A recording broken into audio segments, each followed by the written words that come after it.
I'm standing at the corner of Power and Queen Streets in front of St. Paul's Basilica, and also in front of it, you can see it right there, the monument to the famine Irish who died in 1847 coming here to Canada. They're buried mostly over that way.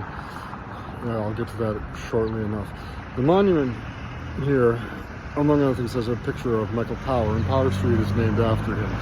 Now, I haven't mentioned him yet, but Power is a fairly important person in our city's history. He was the first Catholic bishop. He came here in 1842, started trying to raise the diocese, but his influence spread far beyond merely the Catholic Church. He was also very prominent, for example, in the founding of the Ontario public school system.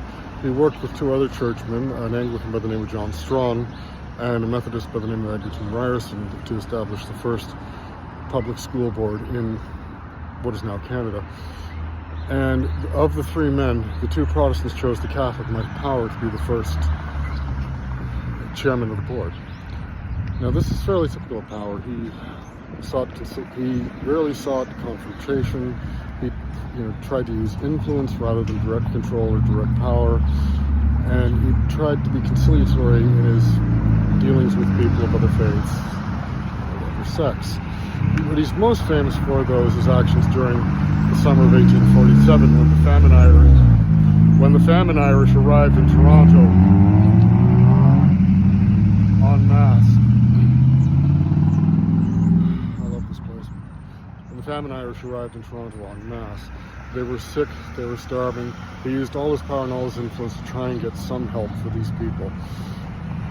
And ultimately, he died from typhus, which he contracted while working amongst the famine Irish, amongst the sick and dying people in the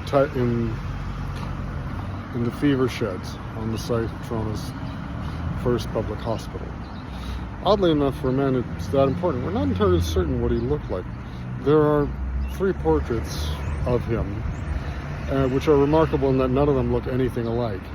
There's a standard portrait, which if you've looked up or if you've tried to find him, you've probably run into this painting. But it was painted in 1920, after he'd been dead for over 70 years. And it's unknown if it was based on an earlier portrait or if somebody just made it up. There's another picture of him, which is effectively it's 1 degree away from a smiley face. And there's a third portrait of him, which is a woodcut. And it's actually kind of hideous looking. It shows him to be a large, jowly man with a pear-shaped head and an unkempt rug of hair and two bulging, protuberant eyes, which aren't quite pointing in the same direction. Now, they put a portrait of Power on the plaque for this monument.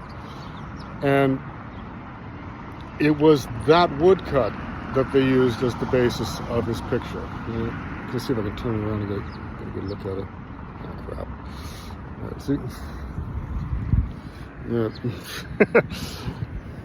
There, that's him.